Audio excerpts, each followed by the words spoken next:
High বন্ধুরা, তোমরা সবাই কেমন আছো? আশা করি খুব ভালো আছো। মাই স্মল ফ্যামিলির তরফ থেকে তোমাদের অনেক অনেক ভালোবাসা জানিয়ে আজকে আবার একটা রেসিপি নতুন একটা নিয়ে চলে এসেছি। তো পুরো ভিডিওটা দেখতে থাকো, আশা করি খুব ভালো লাগবে। তোমাদের দাদাভাই এখানে কিছু সলিড মাংস নিয়েছে, আর এখানে দেখো ছোট ছোট করে কেটে নিয়ে মানে কিমা করছে মাংসের। তো তোমাদের দাদাভাই আজকে কি বানাবে আমাকে এখনো বলেনি। তো চলো তোমরা দেখতে থাকো, আমি ভাবলাম তোমাদের সাথে শেয়ার করি। আর এখানে পেঁয়াজ আর গাজর কেটে নিয়েছে। তো দেখো বন্ধুরা, মাংসটা কিমা করা হয়ে গেছে তোমাদের দাদাভাইয়ের।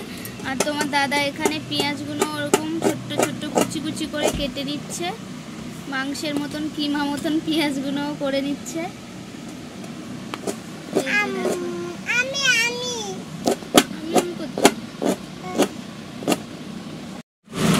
নুন দিয়েছি, গোলমরিচ গুঁড়ো, একটু আদা, একটু সয়া সস দিয়ে এটাকে মেখে রাখবো। এটা ম্যারিনেট করে রাখবে কতক্ষণের জন্য? থাকবে ঘন্টাখানেকের জন্য। আচ্ছা, এখন তো কাঁচা মাংস দেখেই তো এমনভাবে মাখছো, মানুষের লোভ লেগে যাবে। তো দেখো বন্ধুরা, তোমাদের দাদাভাই আগে থেকেই ময়দা মানে মেখে রেখে দিয়েছিল। তো ময়দা মাখার সময় যা যা উপকরণ দিয়েছিল সেটা দেখানো হয়নি, তো আমি বলে দিচ্ছি ময়দা মাখার সময় কি কি দেবেন আপনারা। তেল দেবেন, লবণ পরিমাণ মতন লবণ, চিনি, আর তোমাদের দাদাভাই অল্প সামান্য বেকিং পাউডার দিয়েছিল। তো দেখো ময়দাটা মেখে মিনিমাম 3-4 ঘন্টা রেখেছিল। আর এই যে এখন ছোট ছোট করে লেচি কেটে নিয়েছে। তো এখন মোমোর জন্য বেলে নেবে। আর এখানেই তো তোমরা প্রথমেই দেখিয়েছিলাম যে চিকেন কিমাটা অনেক আগেই বানিয়ে রেখে দিয়েছিল, ফ্রিজের মধ্যে ছিল এই যে চিকেন কিমাটা। তো চলো তোমরা দেখতে থাকো। তো আমাদের বেলুন চাকি আছে, বেলুন চাকি দাদাভাই নেয়নি, একটা থালা নিয়েছে, থালাটার মধ্যে এখন অল্প একটু সাদা তেল নিয়েছে, বেলুনটার মধ্যে মাখিয়ে নিয়েছে, নিয়ে এখন দাদাভাই বেলছে। এটা লুচির মতন করেই বেলবে, কিন্তু মোমোটা জাস্ট একটু আলাদা হবে। দেখো, তো দেখো বন্ধুরা, তোমাদের দাদাভাই একটা বেলে নিয়েছে। তো এটার মধ্যে এখন পুরটা ভরবে, যে চিকেন কিমাটা করে রেখেছিল ওটা এখন দাদাভাই দিয়ে দিচ্ছে এটার মধ্যে।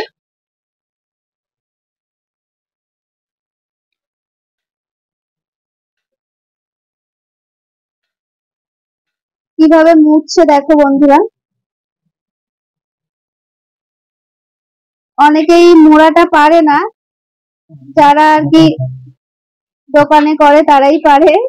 তোমাদের দাদাভাইয়ের বাবা শেফ, দাদাভাই জানে কিভাবে বানাতে হয়।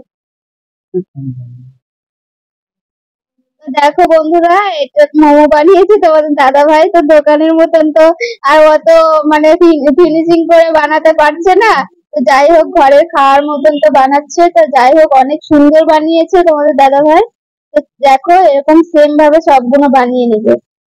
তো দেখো বন্ধুরা, মোমোগুলো রেডি হয়ে গেছে এখন। তো মোমোগুলো এখন ভাপানোর পালা। আর তোমাদের দাদাভাই প্রথমে এগুলো করেছিল, এগুলো একটু খারাপ হয়েছে, কিন্তু প্রথমে করতে গেলে তো খারাপ হবে জানোই সবাই। তো যাই হোক দেখো, ঘরে বানানোর মতন প্রথম ট্রাই করা হলো। তো তাও এত সুন্দর হবে ভাবতেই পারিনি।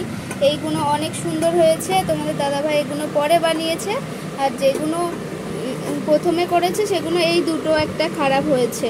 তো যাই হোক দেখো, দেখতে থাকো আর আমাদের সঙ্গে থাকো। তো দেখো বন্ধুরা, মোমোটা সিদ্ধ করার জন্য গামলিতে জল বসিয়ে দেওয়া হয়েছে। আর এখানে একটা ঝুড়ি নিয়েছে, ঝুড়ির মধ্যে একটা ভালো মানে ধোয়া পরিষ্কার কাপড় ছিল, সেই কাপড়টা দেওয়া হয়েছে। এখানে এক একটা করে তোমার দাদাভাই মোমোগুলো দিয়ে দেবে। তো দেখো বন্ধুরা, মোমোগুলো সাজিয়ে দিয়েছে সুন্দর করে। এবারে জলটা ফুটে গেলে তারপরে জলের ওখানে বসিয়ে দেবে। তো দেখো বন্ধুরা, দাদাভাই বসিয়ে দিয়েছে মোমোটা। তো দেখো বন্ধুরা, মোমোর চাটনি বানাবে তোমাদের দাদাভাই এখন। তো এখানে টমেটো দুটো নিয়েছে, আর এখানে কাঁচা লঙ্কা নিয়ে নিচ্ছে।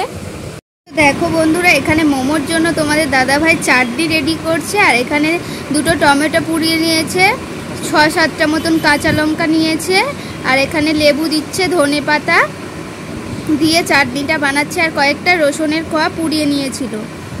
নিয়ে এইখানে চাটনিটা বানিয়েছে দাদা ভাই। অনেক সুন্দর হয় চাটনিটা, এমনিও খেতে ভালো, মানে আপনারা পছন্দ করবেন। আমিও খেতে খুব ভালোবাসি, এমনি সময়েও খাওয়া যায়। মোমোর জন্য এটা বানিয়েছে এখন। তো দেখো অনেক টেস্টি হয়েছে খেতে, আমাকে দিয়েছি একটু খেতে। তো দেখো বন্ধুরা, মোমোটা রেডি হয়ে গেছে, কমপ্লিট হয়ে গেছে, অনেক সুন্দর হয়েছে। আর এখানে চাটনিটাও আছে। তো দেখো কত সুন্দর লাগছে। আর তোমাদের দাদা ভাই এখানে সয়া সস দিয়ে খাবে এখন। সব যে যার আলাদা। আর মামামের জন্য সস আছে। তো প্লিজ অবশ্যই প্রথম বানিয়েছে ঘরে, অবশ্যই কমেন্টে জানাতে ভুলো না যে কেমন হয়েছে। আর আশা করি যদি ভালো লেগে থাকে সবাই একবার বাড়িতে ট্রাই করে দেখো। এইভাবে দোকান থেকে কিনে খেতে গেলে 100-200 টাকা দিয়ে এখন কিনে আনতে হবে, তারপরে খেতে হবে। ঘরে চিকেন এনে এরকম কিমা করে বানিয়ে নিও সবাই মিলে। তো অবশ্যই কমেন্টে জানাবে কেমন হয়েছে এটা মোমোটা বানানো। তো এখানে আমি ব্লগটা শেষ করছি। সবাই ভালো থেকো, সুস্থ থেকো, টাটা।